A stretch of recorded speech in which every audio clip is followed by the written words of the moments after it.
Yang terhormat Bapak Dekan, Bapak Dr. Agus Winarna, kemudian Bapak Wakil Dekan, dan seluruh hadirin, nggak saya sebutkan satu persatu, Bapak Dr. Imam, Bapak Laksono Tamrin, Ibu Diana, Mbak Zaki. Saya akan merangkum ya, jadi apa yang disampaikan oleh Bapak Laksono Tamrin. Jadi masalah energi saya kaitkan dengan judul saya itu polusi udara sebagai ancaman militer bidang kesehatan yang tidak terlihat. Dan ini lagi in. Ya. Sebetulnya ini seminggu yang lalu saya sampaikan di forum ahli di Bali. Tapi ini saya lupa sampaikan di sini dengan bahasa yang lebih nggak terlalu teknis, gitu ya. Karena ini bersifat umum. Nanti saya simpulkan bagaimana sih kualitas udara Jakarta, Bekasi, Tangerang. Kesimpulannya sami mawon kalau bahasa Jawa, ya. Jadi begini, kenapa ini menjadi suatu ancaman militer? Jadi kalau kita berbicara ancaman itu ada dua, ancaman militer dan ancaman militer. Jadi ancaman militer itu tanpa kekuatan senjata, tapi daya melumpuhkannya sama dengan militer. Ya, satu negara bisa lumpuh tanpa sebutir peluru. Ya, satu negara jatuh bisa lumpuh tanpa sebutir peluru. Kalau ekonominya digembosi, ekonominya di salah satunya. Dan ini dimensinya macam-macam. Pendekatan dimensi politik, dimensi ekonomi. Nah, sekarang dari militer dimensi kesehatan tidak akan terlihat. Di sini tidak akan terlihat. Ya, jadi itu polusi udara. Nah, orang ribut-ribut polusi udara. Jakarta ribut. Ya. Sumbernya atau penyebabnya apa? Ada beberapa penyebab yang dituduh adalah PLTU. PLTU Suryalaya langsung dia teriak. Pada saat itu yang dituduhkan, arah anginnya itu nggak ke Jakarta, arahnya ke barat daya kalau nggak salah. Jadi nggak mungkin. Padahal memang salah satunya memang dari pembangkit, salah satunya. Dan itu ada yang namanya sumber titik sama sumber garis. Yang sumber garis itu dari transportasi kendaraan. Selama transportasi itu menggunakan energi fosil yang tadi disampaikan oleh Bapak Dr. Siono Tamrin. Nah, ini adalah sumber polusi udara. Apa sih polusi udara yang dikeluarkan itu apa? Dari WHO yang paling bahaya adalah PM2,5 atau particulate matter 2,5. Artinya 2,5 itu 2,5 mikron. Sangat kecil, nggak terlihat oleh mata. Tidak terlihat oleh mata. 2,5 mikron ukurannya itu berapa mili? 0,000 lah kira-kira. Dan itu bentuknya misalnya bulat dan itu bisa membawa zat-zat kimia yang bersifat racun. Ya, terakumulasi di situ. Ini yang paling bahaya. Bahayanya sampai mana? Paling kita lihat penyakit ISPA, infeksi saluran pernapasan akut, kemudian flu dan lain sebagainya. Tapi dia sampai menyerang paru-paru dan sampai ke jantung dan kematian. Kalau 10.700.000 penduduk Jakarta, 10% aja terserang situ, itu udah lumpuh secara kesehatan gitu ya. Nah ini nanti ini etos kerja dan sebagainya, ujung-ujungnya juga ke ekonomi, mempengaruhi ke ekonomi, kualitas kehidupan dan seterusnya. Kalau sampai ke tingkat nasional ya nanti negara itu. Nah itu yang kita namakan militer yang tidak kelihatan. Ancaman. Kalau kita sudah mengetahui ancaman, kita bisa memprediksikan atau membuat strategi bagaimana merancang penolakannya, ya kan? Antisipasinya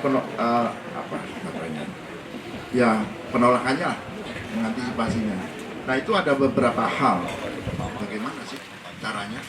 Salah satu ya, emisi kendaraan itu dikendalikan. Ganti dengan kendaraan listrik atau ber-BBM yang ramah lingkungan. Itu pun tidak menyelesaikan semua masalah. Kendaraan listrik, tapi dicolokin ke listrik, sumber listriknya powernya itu dari fosil juga. Iya kan? Yang di jalan kendaraan listrik. Tapi setelah dia baterainya habis, colokin ke situ power plant-nya dari batu bara. Sama aja gitu kan. Ya memang mengurangi. Tapi buat yang ramah lingkungan. Satu. Yang kedua, kemudian dari emisi yang dinamakan industri, kemudian sampah. Makanya ada sampah dijadikan energi ya, waste to energy, itu sangat bagus sekali. Kalau kementerian itu, pemerintah melalui kementerian mewajibkan setiap kota kabupaten yang memproduksi sampah wajib dikonversi menjadi energi. Selesai. Ada dua selesai. Satu masalah lingkungan, dua masalah energi. Anggap energi itu bonusnya, tapi masalah lingkungan itu yang paling penting. Karena dampak turunannya banyak di sini.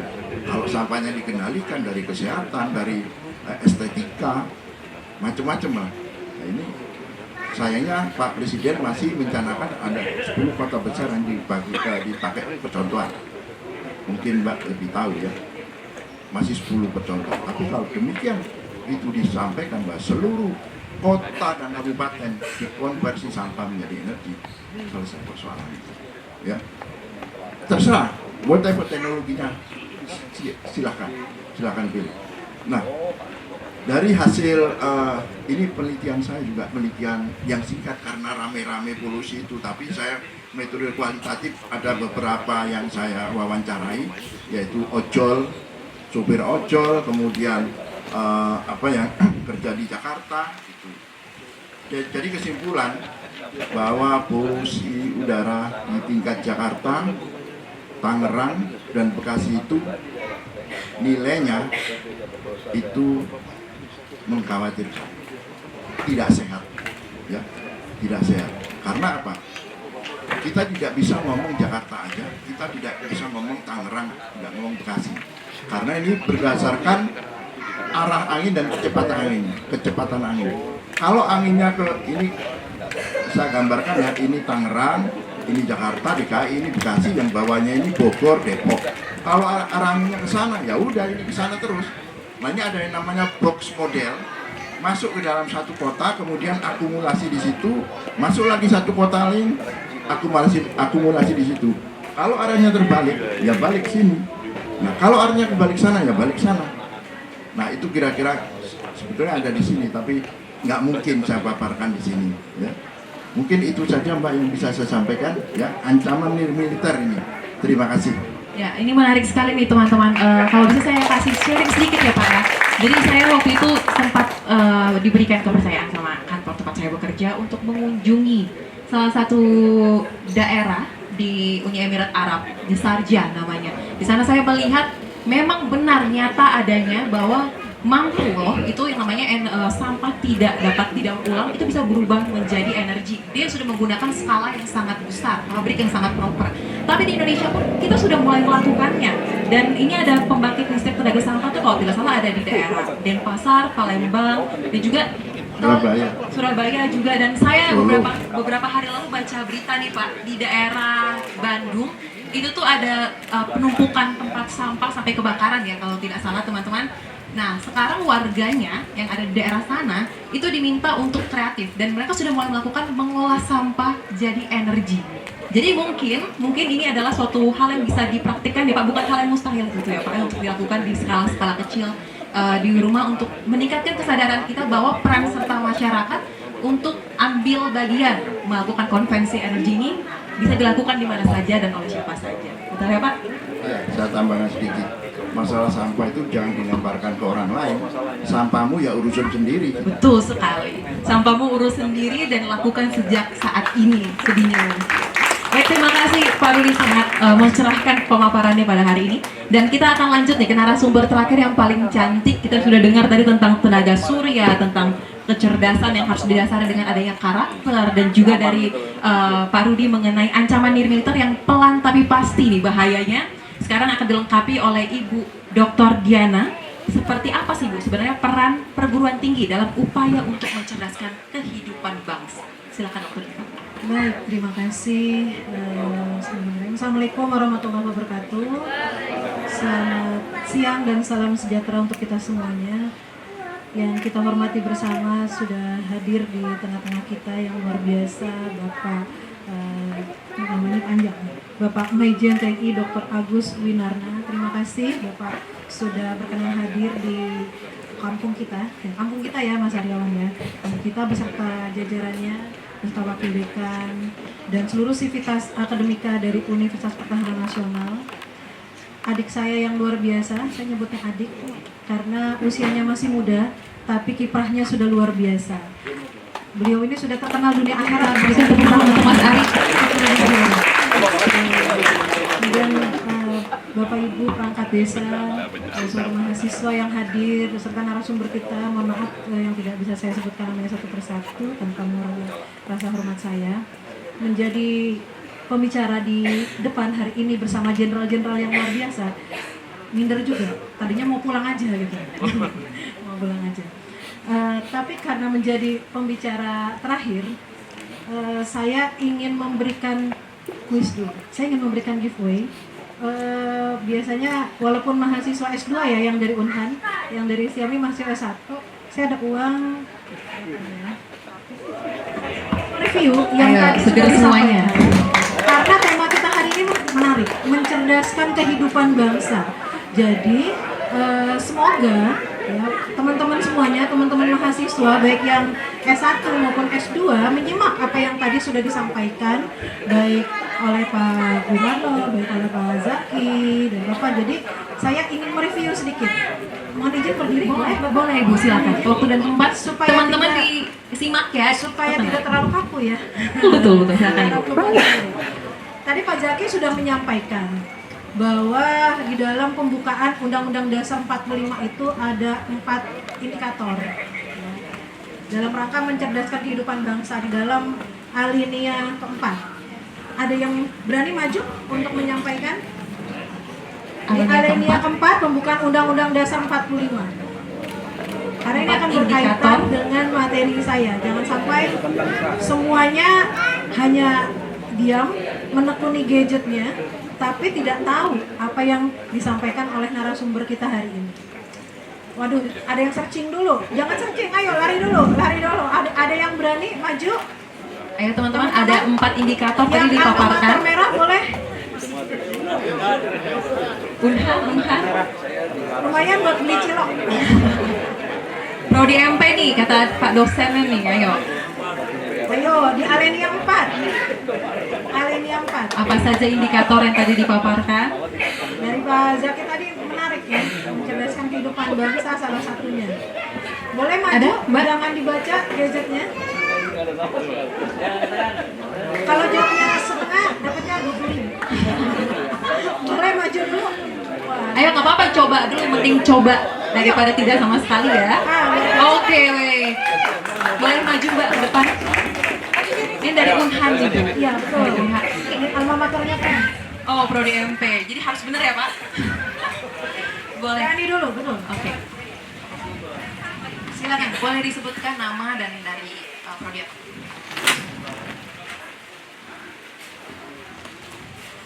Sebelumnya mohon izin, perkenalkan nama saya Andrea Guspita.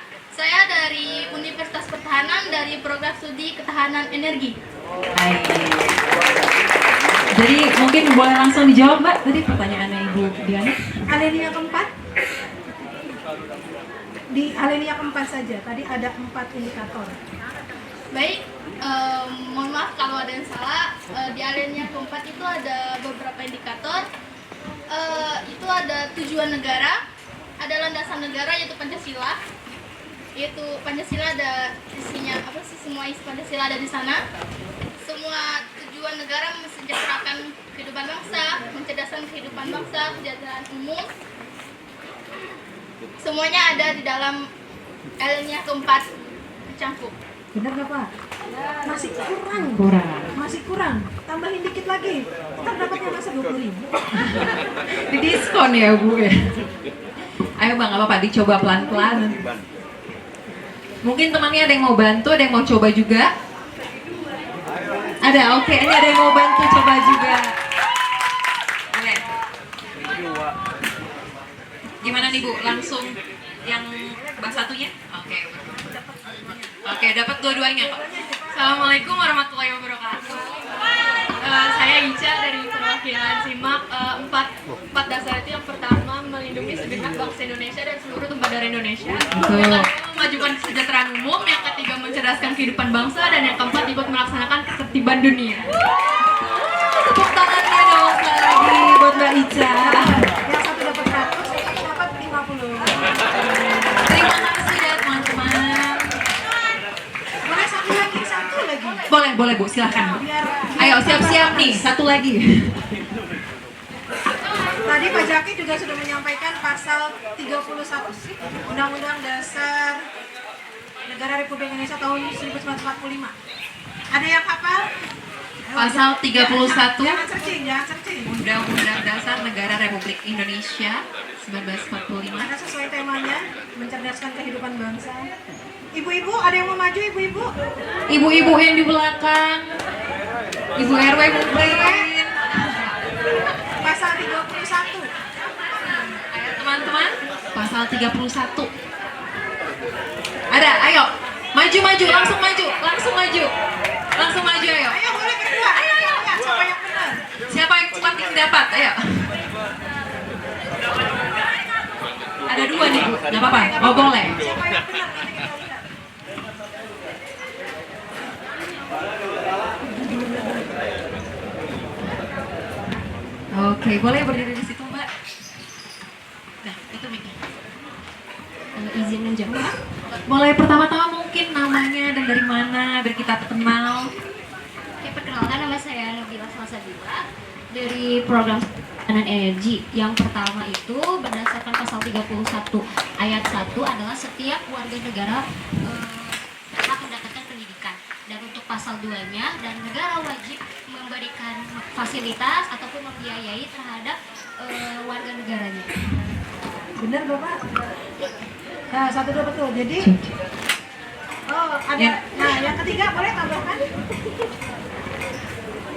Mungkin temannya mau mencoba untuk menambahkan. Gimana nih Bu, Bapak?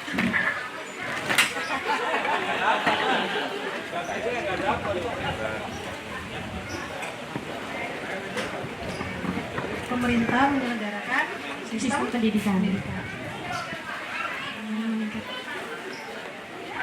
Dengan Apa? meningkatkan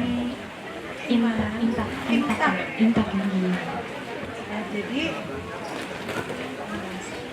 Untuk menciptakan kehidupan, Mencerdaskan kehidupan bangsa. berarti Sika bagi bo ya. Oh. Terima kasih teman-teman udah mencoba. Satu buat nanti lagi ya. Oke, siap. Terima kasih teman-teman. Oke. Baik, terima kasih ice breaking sebentar supaya tidak aku. Hari ini saya juga bawa tim dari Institut Stiami, ada Bu Rina, ketua PPM kita. Tadi ya sudah disampaikan oleh teman-teman semuanya yang maju tadi, ada 4 orang. Saya menegaskan kembali, kalau tadi Pak Rudi menegaskan Pak Toryono, dan saya menegaskan kembali apa yang disampaikan oleh Pak Zaki terkait dengan peran perguruan tinggi dalam rangka mencerdaskan kehidupan bangsa. Salah satunya tadi, bela negara itu sekarang bukan memegang senjata, bukan kita perang, bukan dilatih militer. Tadi saya diskusi sama Bu Ana, saya dapat pencerahan banyak nih. Mudah-mudahan kita bisa kolaborasi ya Bu Ana ya. Saya tanya apakah di Unhan wajib militer? Ya karena kan yang kita tahu Unhan itu satu perguruan tinggi negeri ya, yang luar biasa juga, sudah terkenal.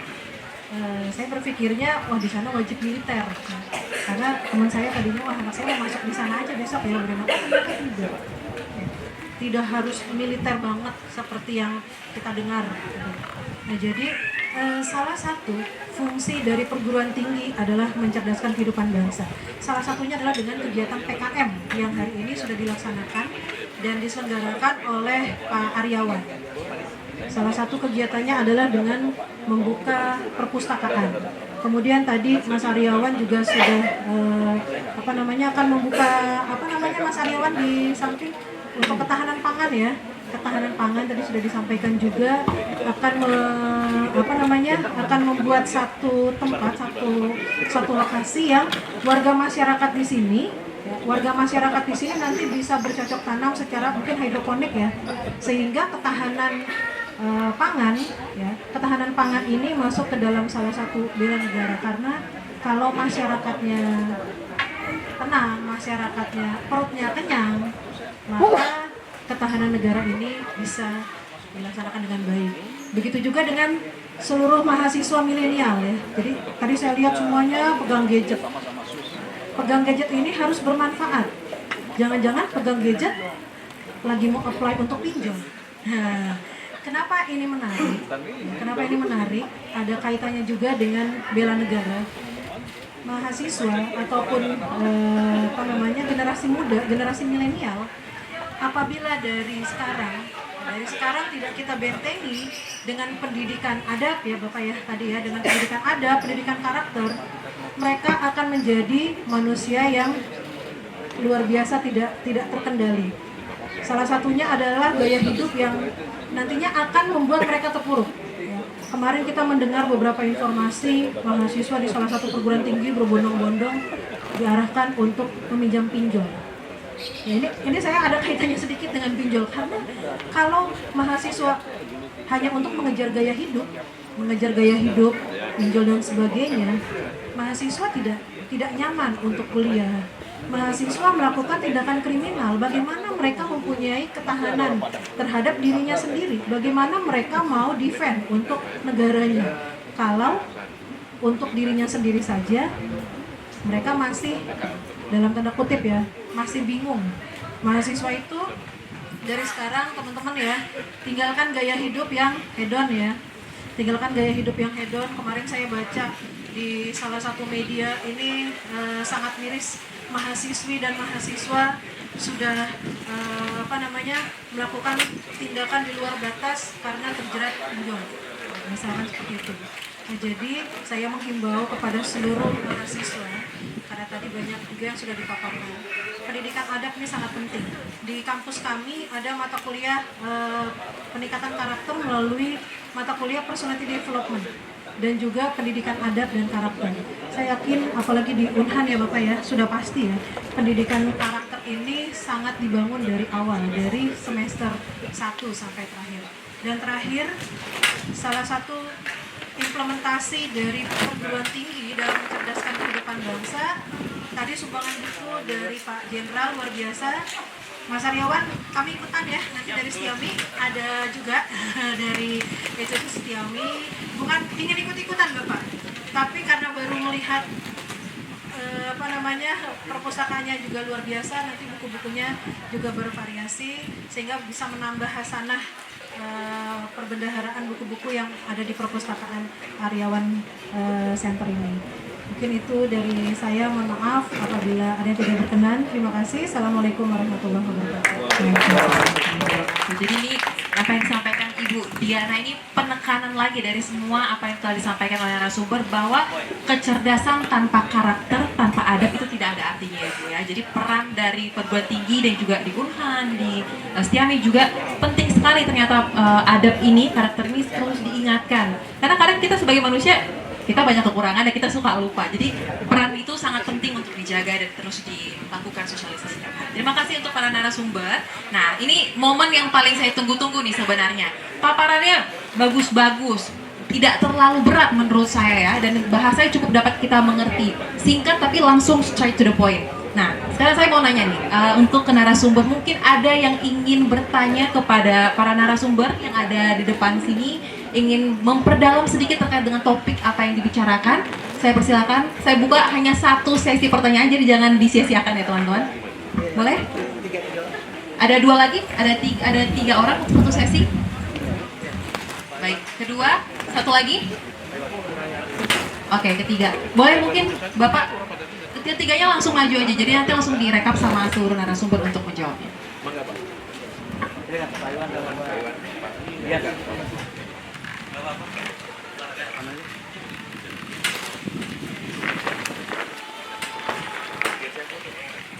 Boleh dong tepuk tangannya teman-teman untuk tiga penanya kita pada siang hari ini.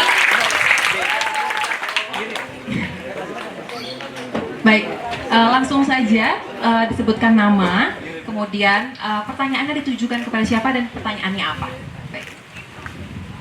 Terima kasih. Assalamualaikum warahmatullahi wabarakatuh. Nama saya Edi Purwanto, warga RT 02, RW 13, Pahlawan Setia. Yang mau saya tanyakan, sebenarnya tanyakan itu nanti mungkin belakang. Tapi yang pertama, saya memberikan suatu apresiasi yang cukup luar biasa dari Pak Jenderal dengan jajarannya, dari Kemenhan dan juga Kapolsek serta Pak Camat dan jajarannya Desa. Saya memberikan ucapan apresiasi yang cukup luar biasa dengan hadirnya para undangan di siang hari ini dengan dibukanya acara peresmian perpustakaan. Mungkin saya lebih cenderung mempertanyakan tentang sistem bela negara, tentang ketahanan nasional. Mungkin lebih pentingnya saya tertuju ke Pak Jenderal. Saya tidak ke narasumber. Yang mau saya tanyakan, apakah ada akses untuk putra-putri kita yang nantinya menyangkut ketahanan nasional untuk bisa menjadi akmil atau sejabat? Karena di lingkungan kita sini itu sangat kurang sekali tentang informasi bagaimana cara mendaftarkan diri untuk menjadi seorang akmil ataupun seorang sejabat. Mungkin itu saja yang mau saya tanyakan. Terima kasih Pak Jenderal. Terima kasih. Kita langsung beralih ke penanya kedua. Boleh disebutkan nama dan pertanyaan ditujukan siapa dan sekaligus pertanyaannya, Pak. Baik, izin Bapak Ibu semuanya yang kami hormati. Maaf tidak bisa saya sebutkan satu persatu. Saya Jian Nafik, kebetulan warga RT 1 sekaligus pengurus RW 13, anggotanya Pak Setiawan. Yang pertama saya sampaikan terima kasih atas motivasi, masukan dan juga diskusi siang hari ini kepada Bapak Ibu narasumber terkait dengan paparan yang disampaikan oleh Bapak Kolonel Hikmah Zaki ya, terkait dengan iman dan takwa. Selama ini untuk pemuda-pemuda kita ini kan di akhir-akhir zaman ini ya, Pak Kolonel ya, banyak akhlak-akhlak anak-anak kita itu banyak tergerus dengan pergeseran nilai-nilai sosial dan juga adanya gadget, Bapak. Jadi mungkin Bapak bisa kasih sedikit masukan ataupun juga motivasi kepada kita semua sebagai orang tua, bagaimana mensiasati agar anak-anak kita dan juga generasi penerus bangsa ini bisa lebih baik lagi ke depannya dan juga bisa paling tidak menyelami ataupun mempunyai nilai-nilai luhur para pendahulu kita dulu, Pak. Itu, terima kasih. Assalamualaikum warahmatullahi wabarakatuh. Selamat siang Bapak-Bapak semua. Terima kasih. Izinkan saya hanya mengapresiasi saja atas kedatangan Bapak Jenderal dan semua tamu-tamu ini. Kami atas nama warga sangat mengucapkan terima kasih banyak. Dan kami berharap mungkin semua mewakili warga kegiatan seperti ini terus dilakukan di setiap RW, mungkin supaya kami ini warga bisa ikut cerdas, ikut juga arti tahu dari kata bela negara, dan seperti itu harapan dari saya pribadi maupun mewakili warga supaya kegiatan ini terus dilakukan di setiap, karena akan semakin dekat rakyat dengan TNI, rakyat dengan para abdi negara seperti itu kan. Dan satu hal lagi minta kepada tadi tentang masalah tenaga surya, kalau bisa jangan hanya percontohan di RW kami ini adalah 1-2 titik tiang, kalau bisa begitu Pak ditambah ya kan, supaya benar-benar realisasi antara sinergi inilah ada kenang-kenangan antara tentang masalah tenaga surya sehingganya bisa kami pakai pada anak-anak kami. Sekian, terima kasih. Menarik ya Pak, jadi dilihat langsung sama warga dampaknya seperti apa, Ya. dan mungkin ini akan meningkatkan minat untuk kita beli, kita pasang di rumah masing-masing. Ya. Baik, terima kasih kepada para penanya. Langsung mungkin karena pertanyaan pertamanya ditujukan kepada Pak Jenderal, Pak Dekan. Terima kasih Bapak, boleh kembali ke tempat duduk.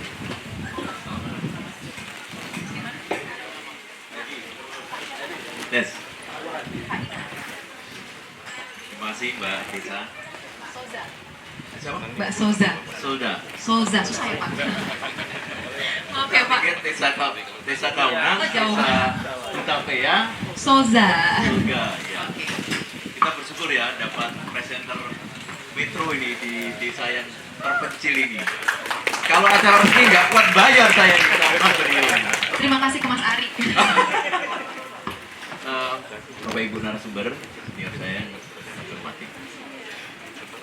Sebenarnya ini ada kaitannya dengan sambutan saya tadi.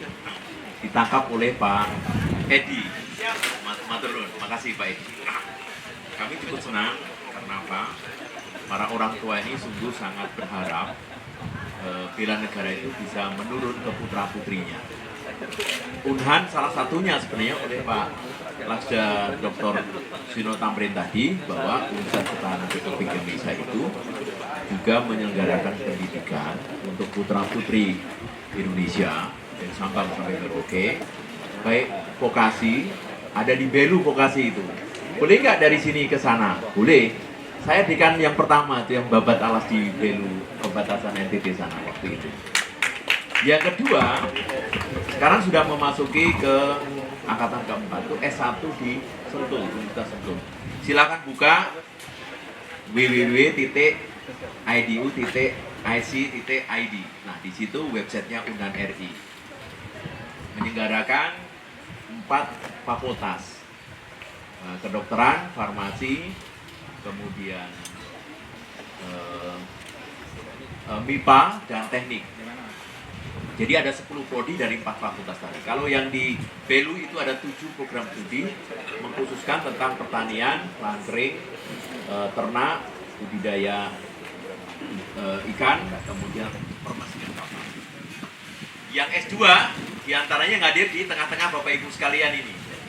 Ada 17 program studi diantaranya di sini hadir 3 prodi magister atau S2-nya. Pertahanan energi tadi sudah dibahas. Manajemen pertahanan, kehidupan internasional, dan ekonomi pertahanan. Basic S1-nya semua keahlian atau disiplin ilmu. Nanti tinggal masuknya ke prodi mana pun. Dan doktoral itu di Sentul, maaf di Salimba. Jadi apabila tidak diterima di TNI, Bapak Ibu bisa mengonsultasikan putra putrinya dengan basic beasiswa sama seperti Akmil, AL, Akpol, dan lain-lain perguruan tinggi kedinasan tadi.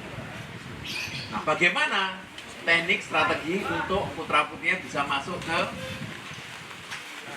tadi Akmil, bahkan secaba atau secata gitu. Sebenarnya sangat mudah. Saya punya pengalaman saat saya pernah jadi Danyon, Dandim yang, nah ini Pak Danramil, Pak Tekno, bisa nggak nih titip putra putri itu dididik? Karena sebenarnya masuk TNI AL, TNI AU, TNI AD, bahkan Akmol, itu soal-soalnya udah bocor Bapak Ibu sekalian. Bocor tahu ya? Kalau mau lulus jasmani yang ditakuti itu, katanya, itu cukup buka saja persyaratannya di masing-masing angkatan itu pasti punya website. Bahkan sekarang sudah dijual bebas. Cara masuk ke perguruan ke militer tadi, apakah itu namanya masuk sekolah kedinasan, apakah itu Oto Bapenas, apa sajalah buku-buku itu. Atau datang langsung ke pelaku-pelakunya, bisa ke Pak Danramil, ke Pak Kapolsek begitu. Begitu pula kesehatannya, begitu pula mental ideologinya, calo. Hati-hati, karena kalau dipaksakan dengan calo, pasti suatu saat akan bermasalah kalau masuk. Ada 2 masalahnya. Satu, sebenarnya masuk karena bisa difasilitasi, bayar jadi seakan-akan. Atau dipaksakan masuk, tetapi suatu saat ada kecelakaan, accident, training misalnya. Bisa terjadi itu. Saya pernah di Rindam, pernah di Akademi Militer sebagai pelatih, sebagai komandan. sampai di tingkat siswat itu ada dua itu kesimpulan saya, dipaksakan sebenarnya lulus atau dipaksakan kemudian berakibat fatal. Tentunya saat ini tidak mungkin yang kedua itu, pasti masuk karena lulus. Hanya salahnya orang tua harus jual sawah, jual sapi. Pasti arahnya ke sana kan? Rata-rata begitu. Jadi sekali lagi untuk masuk ke militer, ke polisi itu sebenarnya gratis. Tapi kalau misalnya anak bapak ibu sekalian mau makan di kantinnya Kodim mendaftar ya nggak boleh gratis. Protes nih pada Ramil nih kan, bayar. Ke sana harus naik Grab atau naik apa namanya itu Gojek itu ya bayar. Nanti protes itu petugas itunya. Kira-kira seperti itu. Dan yang berikutnya, yang terakhir adalah kata kuncinya bagaimana Bapak Ibu sekalian memperlihatkan latihan-latihan sehingga anak-anak itu siap membaca website tadi, ya. Nah, itu sudah terbuka lagi. Mudah-mudahan di sini nanti ada selebaran. Kalau cara masuk di Unan tadi di brosur tadi sudah ada, saya yakin. Ya Bu Dr. Mutiana ya. Tapi kalau di TNI Polri saya pikir buka aja di internet. Tanya aja Mbak moderator, pasti tahu syaratnya apa Mbak. Tahu dia. Gitu. Nah, ini kira-kira mudah diucapkan, mudah-mudahan mudah juga diterima, mudah-mudahan mudah juga dilaksanakan oleh putra-putrinya sehingga apa yang dipesankan oleh Dr. Vino Tamrin tadi, ada putra-putri terbaik di RW 13. Saya naikkan lagi di kecamatannya Pak Camat ini, Kecamatan Tarumajaya ini, ya, generasi-generasi muda TNI atau Polri atau UNAN di masa-masa ke depan. Amin. Sudah terjawab ini? Sudah ya Pak, sudah terjawab Pak. Terima kasih Pak Edi. Terima kasih Pak Dekan untuk jawabannya yang sangat jelas dan informatif sekali. Oh iya, ada pertanyaan kedua tadi, saya hampir aja lupa ini. Tadi pertanyaannya kayaknya ditujukan untuk Pak Zaki ya, tentang iman dan takwa nih Pak. Di tengah disrupsi media dan bagaimana tips dan triknya agar anak-anak muda generasi penerus ini bisa tetap memegang nilai-nilai luhur. Itu dan tepat. Baik, terima kasih. Tadi pertanyaannya terkait akhir zaman ya, ngeri sedap ya. Ada pergeseran akhlak oleh karena adanya pengaruh gadget. Gadget ini apa sih kalau dihubungkan dengan pertahanan? Saya ingin menyambung apa yang disampaikan oleh Pak Dr. Rudi Laksmana tentang ancaman pertahanan negara itu ada tiga jenis. Ada ancaman militer, ada ancaman non militer, dan ada ancaman hibrida. Jadi ancaman militer dihadapi oleh pertahanan militer, ancaman non militer dihadapi oleh sistem pertahanan nir militer. Bedanya non dengan nir, kalau non itu bukan tipe, jadi kalau non alkohol berarti bukan kategori alkohol. Dihadapi oleh pertahanan nir militer. Nir itu artinya tanpa. Jadi pertahanan tanpa menggunakan kekuatan militer. Oke ya. Terkait tadi gadget, bapak-bapak sebetulnya ini sudah ada di dalam Al-Quran, mohon maaf. Fama ya'mal misqala daratin khairan yarah wa may ya'mal misqala daratin sarra yarah. Jadi segala sesuatu itu tercatat bahkan sebiji jawah. Ya. Jadi kalau yang Bapak, Ibu, atau adik-adik anggap bahwa status kemarin sudah saya hapus, itu sebetulnya tidak terhapus. Ada tetap di cloud. Ya. Jadi beberapa minggu yang lalu ada keponakan saya, salah satu saudara saya daftar TNI Angkatan Udara. Ternyata fisiknya bagus, psikologisnya bagus, dan sebagainya bagus. Ternyata tadi ada catatan di dunia maya yang tercatat, yang bisa diambil, di capture jejak digital jejak ya. digital. Jadi ini memang berbahaya. Bapak Ibu sama adik-adik tahukah bahwa kalau Cina menggunakan TikTok itu mereka menggunakan filter. Artinya pada saat disebar untuk digunakan, kalau Bapak Ibu adik-adik lihat TikToknya orang-orang pemuda-pemuda Cina, itu yang keluar di TikToknya itu latihan kungfu, memecahkan batu, nendang, membuat kreasi dan lain sebagainya. Tapi itu difilter sama mereka. Tapi kalau yang tidak difilter disebar ke negara-negara lain, sehingga Indonesia kebagiannya pada saat menggunakan TikTok gutak kita, ya. Kemudian taruh di depan itu, di pintu, joget-joget, dapat pulsa, nah begitu. itu adalah ancaman non-militer Bapak Ibu. Sangat mudah bagi negara pembuat TikTok untuk mengetahui kekuatan kita. Padahal kita akan memasuki bonus demografi, saat ini sudah memasuki bonus demografi. Tahun 2030 diperkirakan ada 200 juta usia produktif. Bayangkan 200 juta usia produktif, tapi tidak dibekali dengan karakter atau akhlak yang baik. Bisa terjadi chaos. Karena di saat yang sama 200 juta tersebut disebar di lebih dari 18.000 pulau dengan sistem komunikasi yang belum bagus. Bisa ada lebih dari 34 negara baru kalau dibiarkan tanpa karakter ini Indonesia itu. Jadi ini bonus demografi itu potensi yang sangat ya, harus dimanfaatkan menjadi potensi kekuatan. Gitu. Jadi kembali ke masalah tadi gadget, waspada bahwa apa yang kita ketik itu ada jejak digitalnya.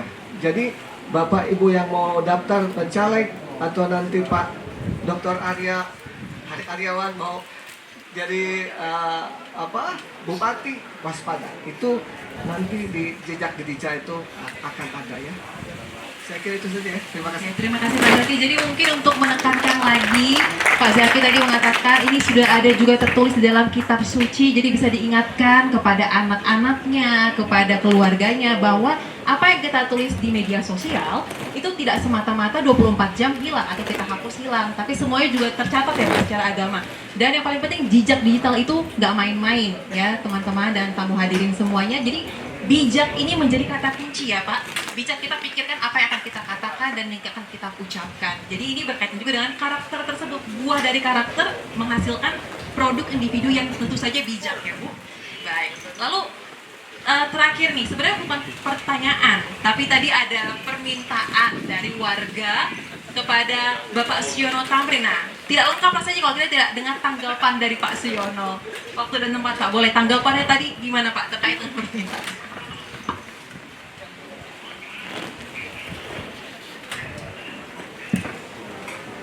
Terima kasih Pak Iwan ya terkait dengan harapan supaya lampu yang diberikan oleh Undan tidak hanya satu buah gitu ya. Nanti lapor ke Pak RW saja ya. Maunya berapa? Mantap. Berarti sedia ya Pak ya?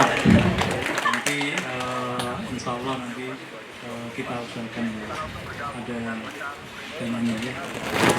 Baik, yang penting sudah bersedia dulu ya teman-teman. Jadi kalau ada apa-apa boleh dihubungi tuh katanya ke Pak RW mungkin melalui Pak. Terima kasih. Baik, terima kasih Pak Siono. Tapi izin panitia, kan tadi yang nanya ini sudah senior semua. Kan di sini ada 2 perwakilan dari pendidikan ya, dari institusi pendidikan. Saya nggak lengkap nih rasanya kalau nggak ada suara dari teman-teman generasi milenial. Kita membahas bela negara kaitannya dengan generasi milenial.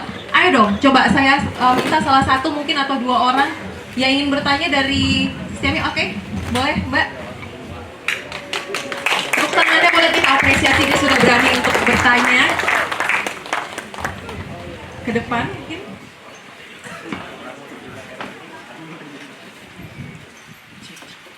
Namanya, dari mana, dan pertanyaannya kepada siapa? Terima kasih. Assalamualaikum warahmatullahi wabarakatuh. Perkenalkan, nama saya Diana. Sama. Dari perwakilan SIMAK Institut Stiami. Pertanyaan saya ini ditujukan kepada Bapak-bapak aja yang bisa jawab. Oke, baik. Jadi tadi kan kita berbicara tentang tenaga surya ya Pak.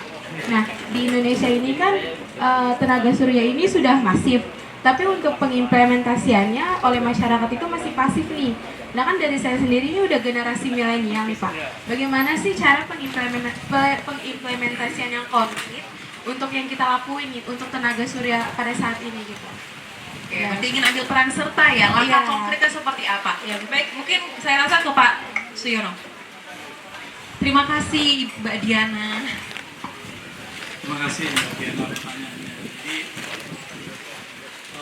berbicara mengenai pemanfaatan tenaga surya ini di Indonesia memang sudah lumayan banyak, tapi banyaknya baru sifatnya digalakkan, baru digembar-gemborkan.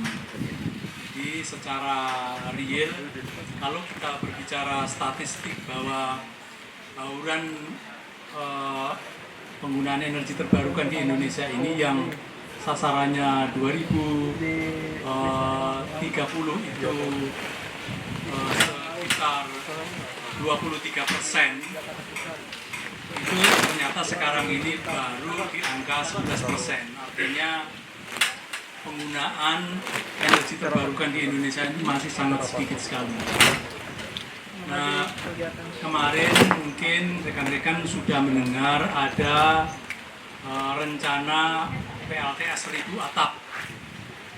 Misalnya ada PLTS 1.000.000 atap dan sebagainya. Dan nanti Indonesia juga memang sekarang ini sedang membangun PLTS PLTS apung di Cirata. Itu yang kemampuannya sangat besar sekali. Kalau itu nanti rampung, memang Indonesia akan termasuk menjadi supplier PLTS yang besar di ASEAN. Untuk rekan-rekan atau warga masyarakat, sebenarnya karena ketidaktahuannya saja tidak mau memanfaatkan. Seperti yang saya contohkan tadi, saya sebelum pensiun, listrik saya itu dari PLN penuh, saya bayar 1 bulan 1,5 juta.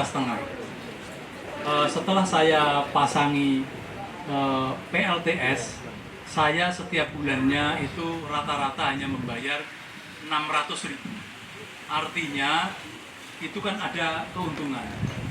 Nah, di samping keuntungan finansial, sebenarnya secara environment, secara lingkungan, saya berarti sudah sudah menanam pohon 178. Artinya saya juga sudah berkontribusi terhadap pemerintah untuk membantu pengurangan CO. Nah, ini kan sangat luar biasa. Kalau banyak yang tahu, tentunya nanti diharapkan itu warga masyarakat juga ingin memakai. Sebagai contoh, lampu yang saya pasang itu, kalau di depan rumah saya pasang hanya 1.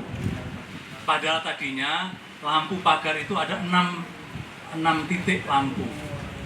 Sekarang menggunakan hanya 1 lampu dan tidak berbayar. Nah, ini juga sudah mengurangi banyak penggunaan watt PLN. Caranya tentunya ya memang harus diseminasi, disebarkan kepada warga masyarakat supaya tahu lebih banyak tentang perkembangan teknologi penggunaan energi ini. Dan yang paling penting dari segalanya itu adalah sebenarnya adalah mindset. Mindset kita itu harus di-set ke suatu kondisi bahwa energi fosil itu terbatas. Selama kita masih berpikir bahwa energi fosil itu masih banyak sekali, maka kita ada kecenderungan untuk menghambur-hamburkan energi tanpa memikirkan kemanfaatan dan efisiensinya. Ini yang sering terjadi di masyarakat. Misalnya kita kalau bisa beli mobil sebanyak-banyaknya, kenapa kita nggak beli mobil sebanyak-banyaknya? Tetapi tidak berpikir bahwa oke, mobil 1 kalau sekeluarga cukup untuk bepergian, tujuannya untuk apa? Yang penting adalah efisien, bukan bermewah-mewah dan menggunakan energi fosil walaupun kita mampu menggunakan energi fosil sebanyak-banyaknya. Nah, ini adalah mengurangi hak-hak orang-orang yang belum lahir, hak-hak cucu-cucu kita, generasi yang akan datang yang belum lahir. Ini jangan sampai kita nanti di dalam, tadi kan ada disampaikan Mas apa tadi, Mas Zaki, itu dihitung semua, bukan nggak dihitung. Kenapa dulu kamu begitu sehingga menyebabkan yang berikutnya itu tidak kebagian? Nah, ada hitungannya, semuanya itu ada hitungannya. Jadi jangan sampai kita termasuk orang yang